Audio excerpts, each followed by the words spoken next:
Saudações a todos que assistem a esse vídeo. No vídeo que agora se inicia, vou tratar de um texto manifesto escrito em conjunto no dia 7 de julho de 2012 por um proeminente grupo internacional de neurocientistas após uma conferência sobre consciência animal na Universidade de Cambridge, Inglaterra. Eu primo por uma linguagem técnica, pela ausência de atalhos em termos de comunicação e de informações, e por algumas repetições que se justificam em minhas convicções didático-pedagógicas. Eu espero que todos esses fatores não constituam motivos para afastar o público que, mesmo fora dos muros universitários, nutre interesse pelo tema da consciência. Após essa introdução sobre a natureza do vídeo, e antes de tratar do texto manifesto que justifica minha presença aqui hoje, procederei a uma breve contextualização de alguns episódios que estão por trás, ou pelo menos correlacionados, com a conferência que motivou a produção desse texto manifesto. A conferência que deu origem ao texto manifesto foi promovida pelo neurocientista canadense Philip Lowe, que ficou muito conhecido pelo projeto que desenvolveu em parceria com Stephen Hawking. Hawking, como sabemos, era portador de esclerose lateral amiotrófica, uma doença degenerativa que progressivamente paralisa todos os movimentos de seus portadores. O projeto do Philip Lowe consistia em evitar que o Stephen Hawking, cuja atividade mental sempre esteve intacta e cuja produtividade intelectual também sempre esteve salvaguardada, ficasse impossibilitado de se comunicar. Lowe desenvolveu uma tecnologia, a qual ele batizou de iBrain, e cuja finalidade era de substituir o movimento das bochechas de Hawking, já que esse movimento também seria perdido, por um comando cerebral. Desse modo, poder-se-ia salvaguardar o sistema de comunicação de Hawking, quando a sua paralisação atingisse as bochechas. Essa tecnologia permitiu a criação de um banco de dados a partir da gravação que Lowe fez de ondas cerebrais de Hawking e de um treinamento mental que solicitou a Hawking, o qual consiste em emitir comandos cerebrais correlacionados com o movimento de membros. Por meio da gravação das ondas cerebrais emitidas por Hawking, ao imaginar o movimento de seus membros, Lowe poderia fazer uma correlação precisa entre ondas cerebrais e comandos relacionados ao movimento dos membros. Depois de 2 encontros no ano de 2011 para gravar a atividade cerebral de Hawking, e após a associação dos dados obtidos com o algoritmo computacional, Lowe conseguiu detectar os padrões responsáveis pelos comandos de mover os braços. Uma possível consequência dessa pesquisa é a de beneficiar pacientes neuropatas, a exemplo dos portadores de Parkinson. Os resultados dessa pesquisa foram apresentados no dia 7 de julho de 2012, dia em que o texto manifesto sobre o qual falarei nesse vídeo foi escrito. Esse é, em linhas muito gerais, o contexto da conferência promovida por Philip Lowe na Universidade de Cambridge e que contou com a presença ilustre, na qualidade de ouvinte, do próprio Stephen Hawking. A conferência homenageou o biólogo molecular e neurocientista britânico Francis Crick, conhecido tanto por ser um dos descobridores da estrutura da molécula de DNA, em 1953, quanto por ter sido agraciado com o Prêmio Nobel de Fisiologia ou Medicina, em 1962. A conferência foi intitulada Francis Crick Memorial Conference on Consciousness in Human and Non-Human Animals. Traduzindo, Memorial Francis Crick, Conferência Memorial Francis Crick sobre a consciência em animais humanos e não humanos. Essa atividade foi presencialmente realizada no Churchill College, em Cambridge. O texto manifesto foi assim nomeado: Declaração de Cambridge sobre a Consciência Animal. A finalidade geral do texto era de afirmar a existência de evidências suficientes para postular que alguns mamíferos, aves e até moluscos também possuem as faculdades neurológicas que subsidiam a produção de diversos níveis de atividade mental consciente, ou seja, de diversos estratos da consciência.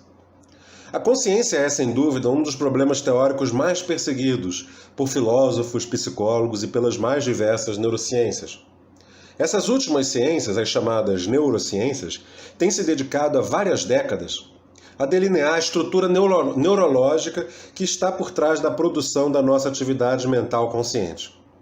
As neurociências, sabemos, é um termo genérico que envolve não apenas as ciências do cérebro de animais humanos, mas também algumas ciências dedicadas ao cérebro, direta ou indiretamente, de animais não humanos, e, além dessas, algumas ciências que se dedicam a análises comparadas entre cérebros de animais humanos e cérebros de animais não humanos, a exemplo da neurobiologia, neuropaleontologia, ou mesmo da neurofisiologia e da neuroanatomia comparadas.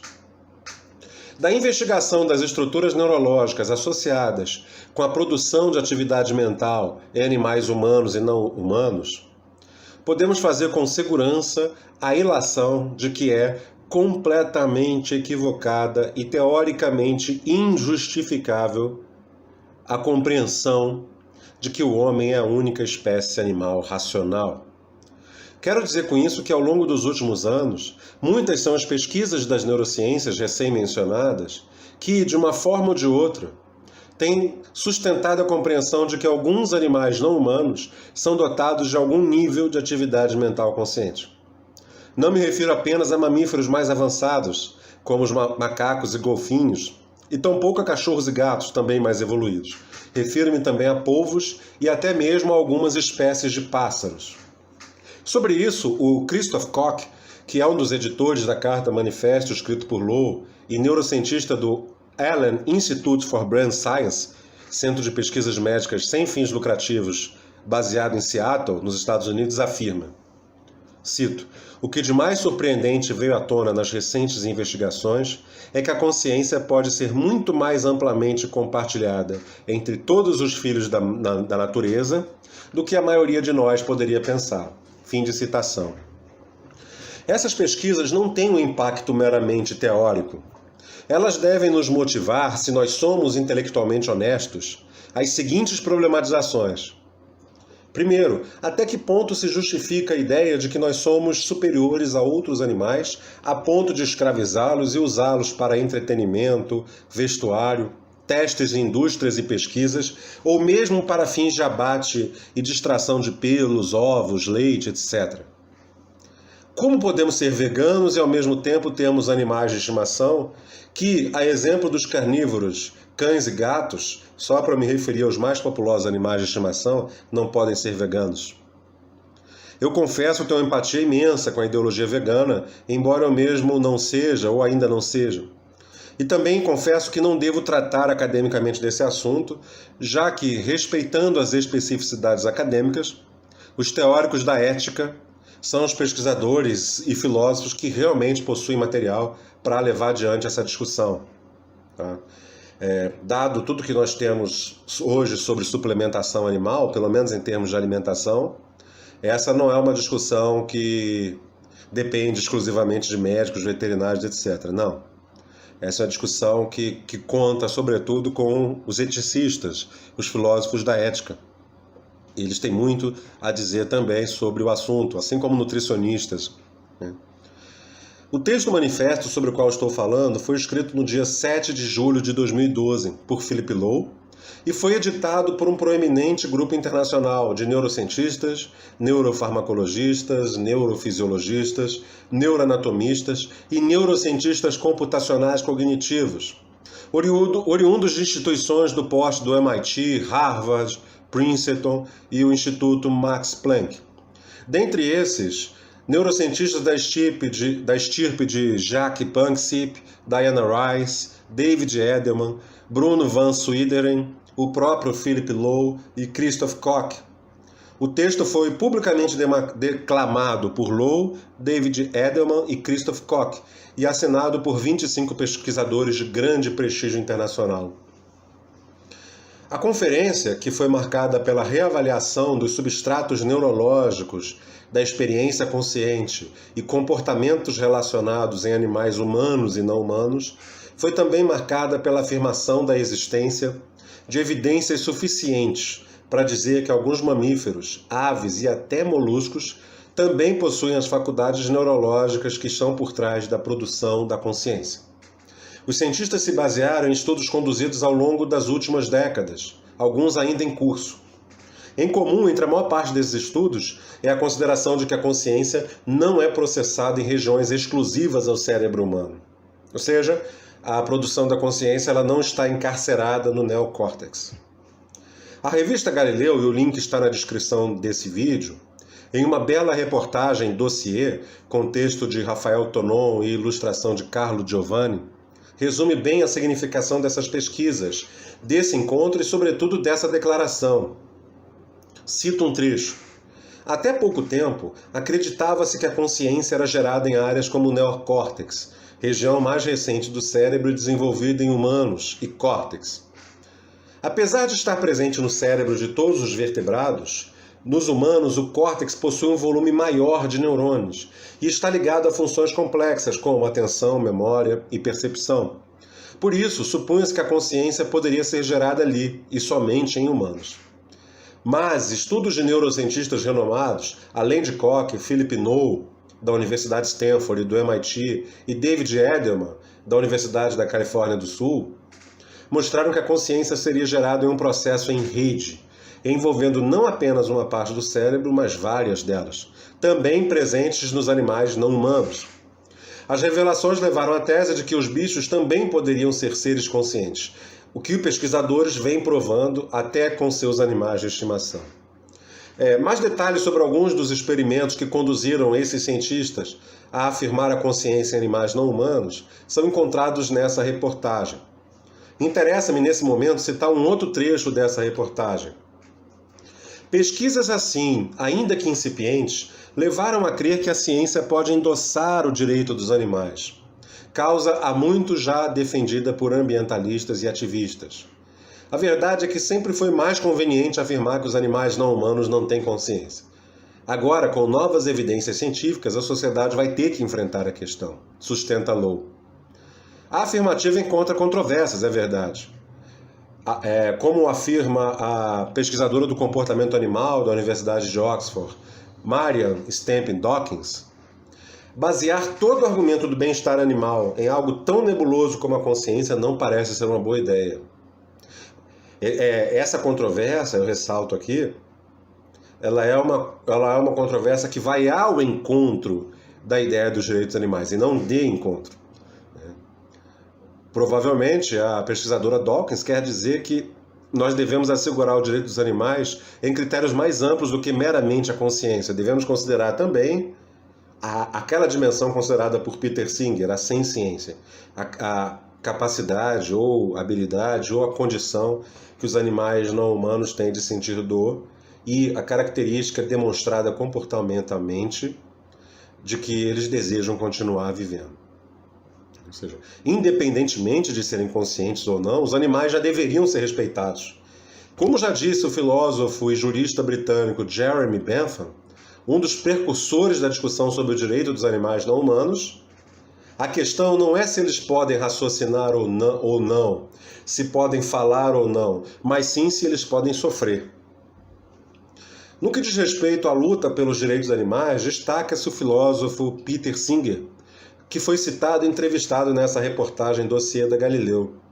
Singer é autor da afirmação de que estamos na era da conscientização animal. Como afirma a reportagem dossiê da Galileu, Peter Singer é conhecido pela tese de que mais importante do que estudar a consciência dos animais é zelar pelo bem-estar deles. Essa é uma afirmação que é típica de um filósofo comprometido com a significação prática da filosofia. Não basta nós sabermos se animais são dotados ou não de consciência. Nós temos que zelar pelo bem-estar deles. Singer é professor da Cátedra de Bioética da Universidade de Princeton, muito conhecido e também muito atacado, endemonizado mundo afora, por propor enfaticamente uma regulamentação universal capaz de prezar pelos direitos dos animais, de forma a garantir o fim dos maus-tratos e o fim do sofrimento imposto a animais, cuja estrutura mental seja marcada pela evitação da dor e do sofrimento. Singer é um militante de respeito sobre o assunto, mas também sobre ajudas humanitárias. Recomendo que pesquisem sobre as ajudas humanitárias que Singer promove na internet, que qualquer um pode ajudar. E é um dos principais e mais respeitados filósofos do mundo dedicado à pesquisa em ética animal. Singer ofereceu uma entrevista por telefone à revista Galileu, a qual irei ler. A Galileu pergunta: como o senhor vê os avanços conquistados em Cambridge, se referindo à declaração da consciência animal, E o Singer respondeu: eu apoio totalmente a Declaração de Cambridge, mas ainda não sei que alcance ela de fato terá na forma como tratamos os animais.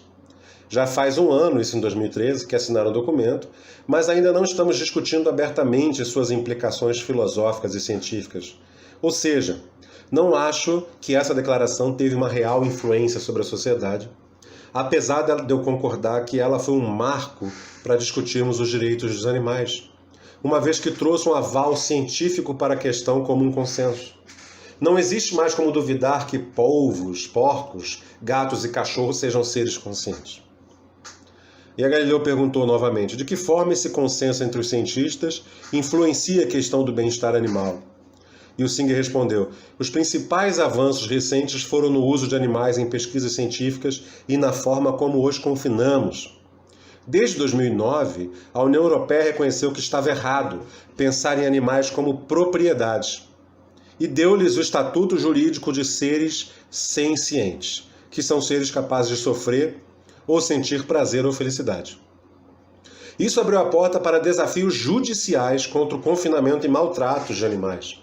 Alguns estados americanos evoluíram nessa mesma questão. Hoje, as discussões regulamentares querem interferir para definir legalmente o tamanho mínimo das gaiolas em que as galinhas poedeiras são confinadas, até a proibição de testes com chimpanzés, por exemplo. Há sinais de progresso, mas ainda carecemos de uma legislação universal sobre os animais, o que deve levar muitos anos para se concretizar. A Galileu perguntou: como os estudos sobre o bem-estar animal podem evoluir? E o Singer respondeu: os animais são muito distintos. A ciência pode ajudar a encontrar respostas em pesquisas específicas sobre cada espécie, buscando evidências concretas do que exatamente esses animais precisam para ter uma boa vida e quais as melhores condições que eles precisam para tê-las. Os estudos de comportamento animal podem ser decisivos para entender como devemos tratá-los, não violar seus instintos, nem submetê-los a situação de estresse, por exemplo. A Galileu pergunta: do ponto de vista moral, como acha que a sociedade vai reagir a esses estudos? E o Singer respondeu: cada vez mais o que vai pautar as nossas relações com os animais é a transparência. Vivemos uma era de conscientização. De onde vem a carne que comemos? Sob quais condições elas são produzidas? Os cosméticos que compramos foram testados em animais? Essas preocupações vão crescer exponencialmente na nossa sociedade, que será, Singer acredita, cada vez mais intolerante aos maus-tratos. Produtores terão que investir em câmeras em suas fazendas para mostrar aos consumidores que seguem os preceitos de bem-estar animal. E Galileu pergunta, a última pergunta que ela fez ao Peter Singer: e como isso pode mudar os nossos hábitos? E o Singer respondeu: a conscientização sobre os direitos dos animais vai se tornar algo muito mais corriqueiro, o que fará com que muitas pessoas diminuam ou até deixem de comer carne. O consumo de cosméticos, couro e até a compra de animais de estimação também deve sofrer mudanças. Ainda é cedo para prever, mas vamos mudar nossa forma de se relacionar com eles. A revista Veja também apresenta uma interessante reportagem sobre o assunto, incluindo uma entrevista com o neurocientista canadense Philip Lowe, o autor e promotor da Declaração de Cambridge sobre consciência animal. Eis o que diz a reportagem. O neurocientista canadense Philip Lowe ganhou destaque no noticiário científico depois de apresentar um projeto em parceria com o físico Stephen Hawking, de 70 anos, na época de 2013. Lowe quer ajudar Hawking, que está completamente paralisado há 40 anos por causa da doença degenerativa, a se comunicar com a mente. Os resultados da pesquisa foram apresentados no último sábado, dia 7 de julho de 2012, em uma conferência em Cambridge. Contudo, o principal objetivo do encontro era outro. Nele, neurocientistas de todo o mundo assinaram um manifesto afirmando que todos os mamíferos, aves e outras criaturas, incluindo os polvos, têm consciência. E Stephen Hawking estava presente no jantar de assinatura do manifesto como convidado de honra. Lowe é pesquisador da Universidade de Stanford e do MIT, Massachusetts Institute of Technology, ambos nos Estados Unidos. Ele e mais 25 pesquisadores entendem que as estruturas cerebrais que produzem a consciência em humanos também existem nos animais, não humanos. Lowe disse: As áreas do cérebro que nos distinguem de outros animais não são as que produzem a consciência. Essa foi a afirmação, uma das afirmações de Low, que concedeu uma entrevista ao site da Veja, que eu vou agora transmitir na íntegra para vocês. A Veja pergunta: estudos sobre o comportamento animal já afirmam que vários animais produzem certo grau de consciência. O que a neurociência diz a respeito?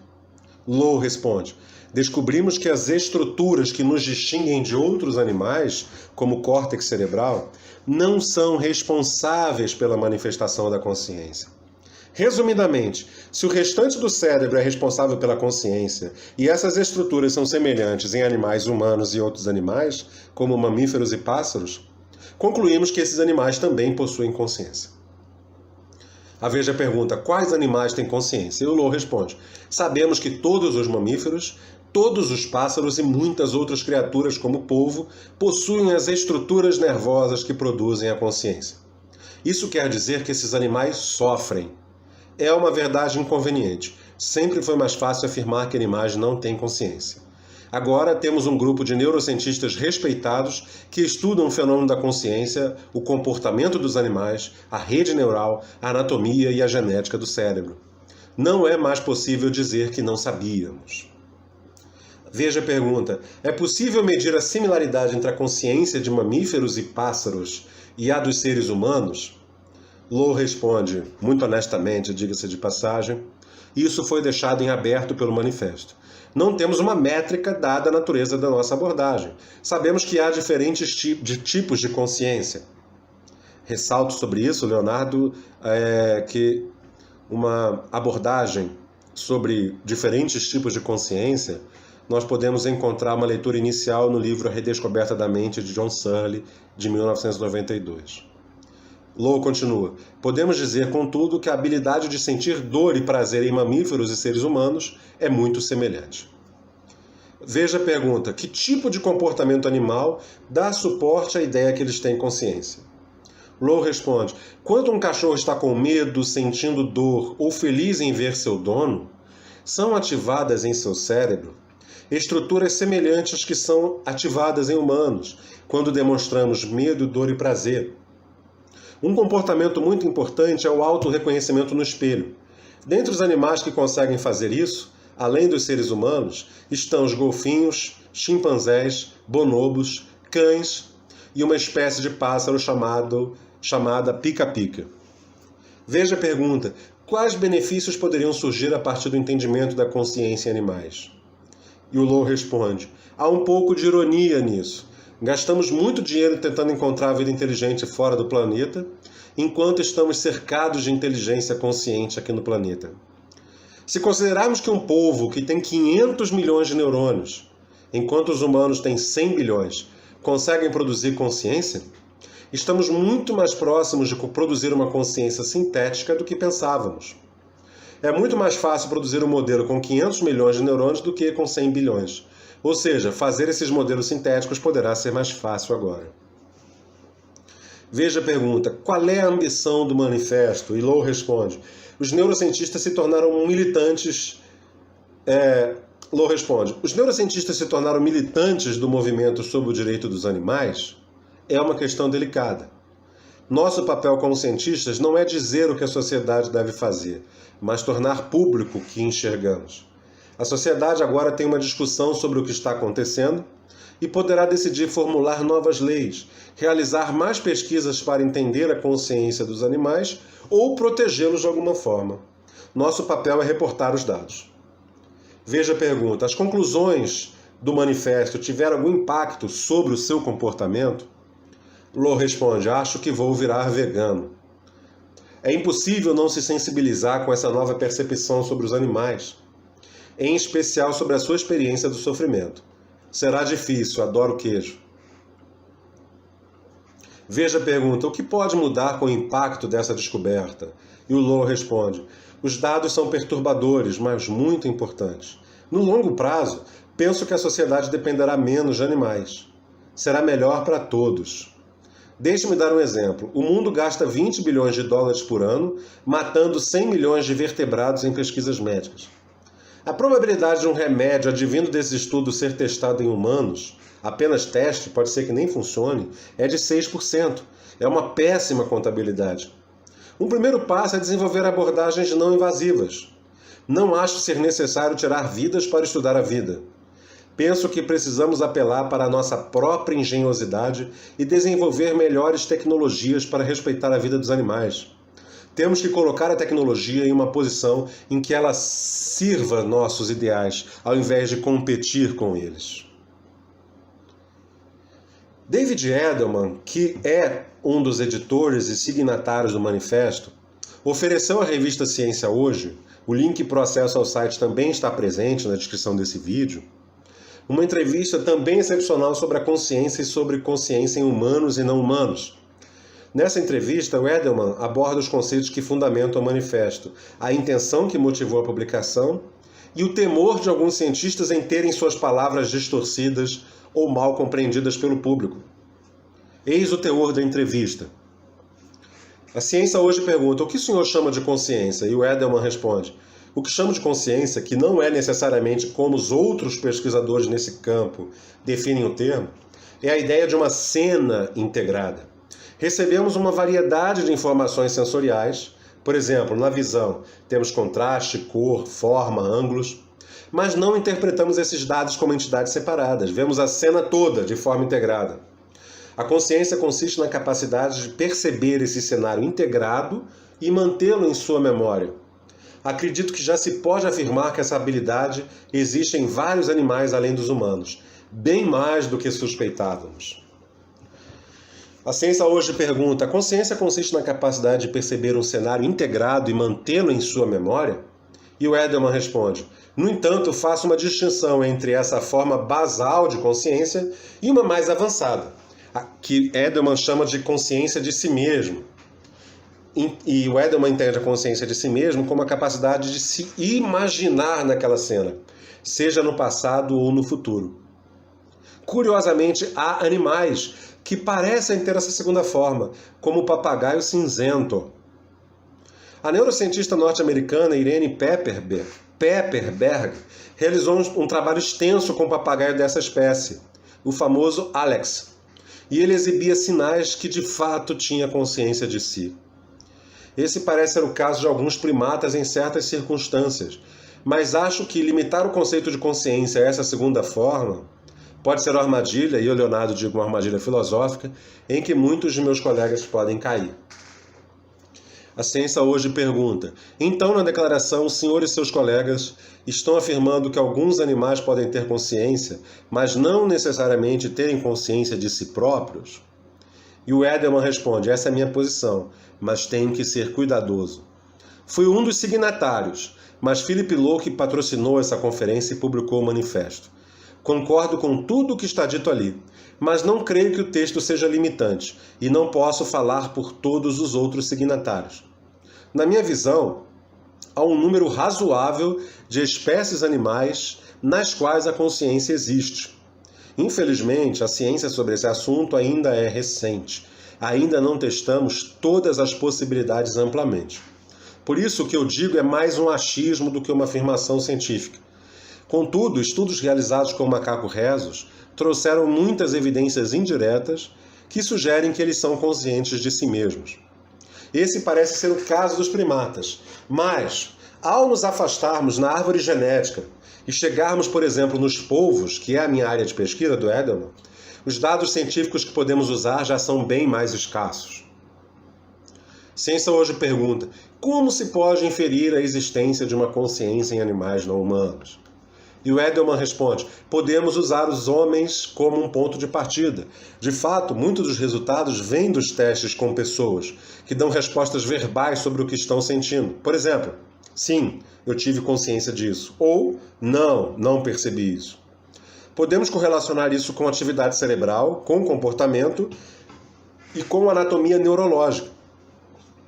Em humanos, essa neuroanatomia é tão específica que podemos dizer que o córtex cerebral é essencial para armazenar o conteúdo da consciência. Contudo, o estado de consciência talvez seja algo que nasce da interação entre o tálamo, o relé de entrada dos sentidos do nosso cérebro, e o córtex, em uma espécie de via circular. Se nós partimos do pressuposto de que a consciência humana se baseia anatomicamente na presença de um circuito tálamo-cortical, ao lesionarmos essa área, nós podemos simplesmente desligar a consciência. Isso é visto em alguns pacientes em certos tipos de coma, como em um estado vegetativo persistente. Eles têm o núcleo central do tálamo danificado e nunca recuperarão a consciência, embora haja dúvidas se o diagnóstico é falho e se, em alguns casos, os pacientes ainda estejam conscientes. A ciência hoje pergunta: não é um exagero sugerir que humanos, primatas e outros mamíferos têm alguma forma de consciência em comum? E o Edelman responde: o fato é que podemos correlacionar esses dados obtidos com humanos com os conseguidos com os animais não humanos. Isso é fácil de fazer com mamíferos, que têm um tálamo e um córtex que se parecem com o nosso. Assim, não é exagero sugerir que humanos, primatas e outros mamíferos, a exemplo de cães e gatos, têm alguma forma de consciência, baseando-se apenas na anatomia estrutural e funcional do seu cérebro. E aí a ciência hoje pergunta: mas e nos outros animais? E o Edelman responde: as coisas começam a ficar mais complicadas. Nas aves, por exemplo, sabemos agora que há bastante conservação evolutiva na anatomia cerebral em relação à nossa. Achava-se que as áreas do cérebro equivalente ao córtex nesses animais eram estruturas primitivas. Mas os estudos dos últimos 40 anos revelaram que essa região, chamada de páleo, é o córtex das aves. As células que no embrião dos mamíferos dão origem ao córtex são as mesmas que no embrião das aves se transformam no páleo e no hiperpáleo. Logo, o argumento de que as aves possam ter consciência é razoavelmente válido, já que o seu cérebro tem as características estruturais e provavelmente funcionais para a consciência. Bem, depois de falarmos da Declaração de Cambridge, do contexto que está envolvido na Declaração de Cambridge, cito agora na íntegra o conteúdo do texto. Abro citação. Nesse dia 7 de julho de 2012, um proeminente grupo internacional de neurocientistas, neurofarmacologistas, neurofisiologistas, neuroanatomistas e neurocientistas computacionais cognitivos reuniu-se na Universidade de Cambridge para reavaliar os substratos neurobiológicos da experiência consciente e comportamentos relacionados em animais humanos e não humanos. Embora a pesquisa comparativa sobre esse tópico seja naturalmente dificultada pela inabilidade dos animais não humanos e muitas vezes dos animais humanos de comunicar clara e prontamente os seus estados internos, as seguintes observações podem ser afirmadas inequivocadamente.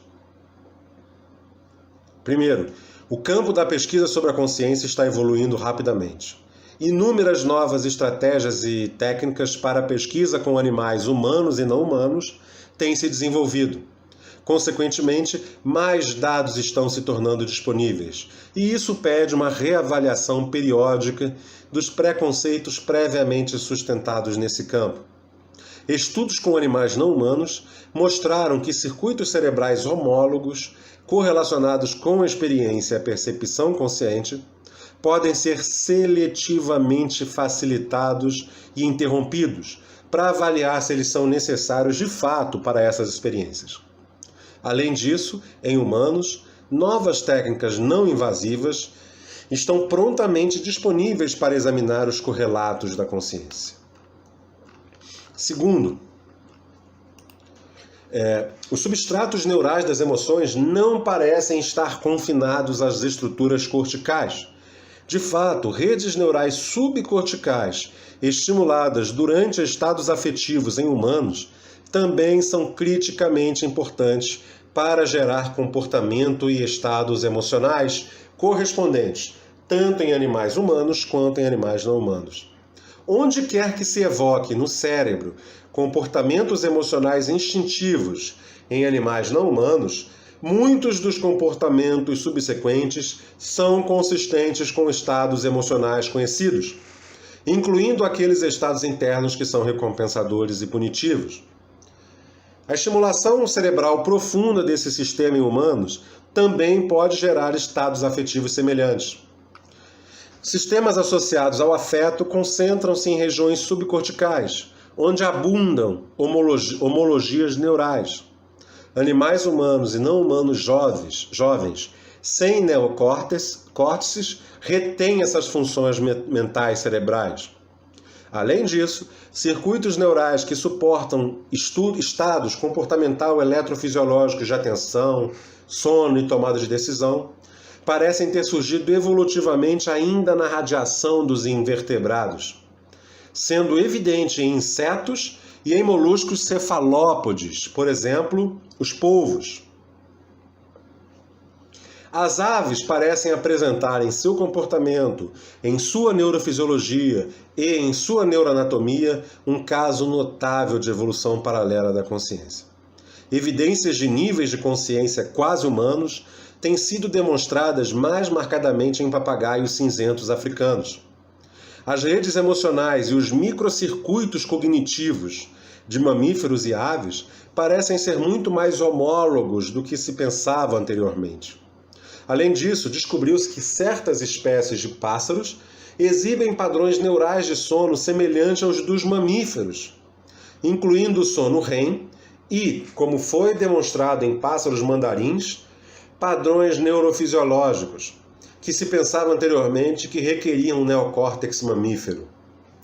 Os pássaros pega-rabuda, em particular, demonstraram exibir semelhanças notáveis com os humanos, com grandes símios, com golfinhos e com elefantes em estudos de auto-reconhecimento no espelho. A respeito dos pássaros pega-rabuda, vou ler uma nota do Instituto Humanitas Unicinos Online, de onde eu extraí a Declaração de Cambridge na íntegra, traduzida para o português. A pega-rabuda ou pega-rabilonga, também conhecido como pica-pica, é uma ave da família Corvidae, da família dos corvos. A pega-rabuda é comum em toda a Europa, Ásia, norte da África e também América do Norte. Em humanos, o efeito de certos alucinógenos parece estar associado a uma ruptura dos processos de feed-forward e feedback corticais. Intervenções farmacológicas em animais não humanos, com componentes que sabidamente afetam o comportamento consciente em humanos, podem levar a perturbações semelhantes no comportamento de animais não humanos.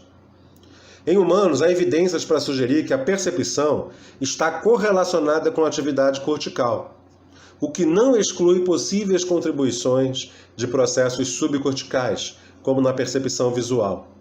Evidências de que as sensações emocionais de animais humanos e não humanos surgem a partir de redes cerebrais subcorticais homólogas fornecem provas convincentes para uma qualia afetiva primitiva e evolutivamente compartilhada. Sobre a palavra qualia, vou ler também a nota do Instituto Humanitas Unicinos. Qualia, uma palavra latina que é o plural de quali, é o nome que se dá na filosofia da mente para as qualidades subjetivas das experiências mentais, como a experiência pessoal das cores, da sensação de ouvir música, da sensação de sentir odores, da sensação de sentir dores, etc. Alguns filósofos não fazem uma distinção forte entre qualia e consciência. Os qualias são subjetivos e privativos à pessoa individual. Bem, e aí eu, Leonardo, o que extraio disso? A importância dessas evidências, né? Se nós concluirmos que as sensações, se as neurociências concluem que as sensações emocionais de animais humanos e não humanos surgem de redes cerebrais subcorticais homólogas, então nós podemos dizer que nós compartilhamos um qualia afetivo, uma qualia afetiva primitiva que é evolutivamente compartilhada, ou seja, o desespero que nós sentimos ao sentir dor é o mesmo desespero que porcos, cachorros, gatos, talvez aves e o gado sintam também, né? Ou seja, não só sentimos dor, mas sabemos o que é para nós sentir a dor, aquela sensação desagradável qualitativa, que é imensurável, que está para além do sentir dor propriamente dito. Evidências sugerem que nós compartilhamos uma rede primitiva com animais não humanos. E isso é um ponto a favor da necessidade que nos impõe de repensar os direitos dos animais. E aí eles declaram, por fim, o seguinte: a ausência de um neocórtex não parece impedir que um organismo experimente estados afetivos. Ou seja, se nós, os humanos, somos aqueles que possuem o neocórtex, isso não impede que outros organismos experimentem estados afetivos. Evidências convergentes indicam que animais não humanos têm os substratos neuroanatômicos, neuroquímicos e neurofisiológicos de estados de consciência, juntamente com a capacidade de exibir comportamentos intencionais, ou seja, juntamente com a capacidade de nutrir uma intenção antes de agir para levar aquela intenção à sua plena consecução. Consequentemente, o peso das evidências indica que os humanos não são os únicos a possuir os substratos neurológicos que geram a consciência. Animais não humanos, incluindo todos os mamíferos e as aves, e muitas outras criaturas, incluindo polvos, também possuem esses substratos neurológicos.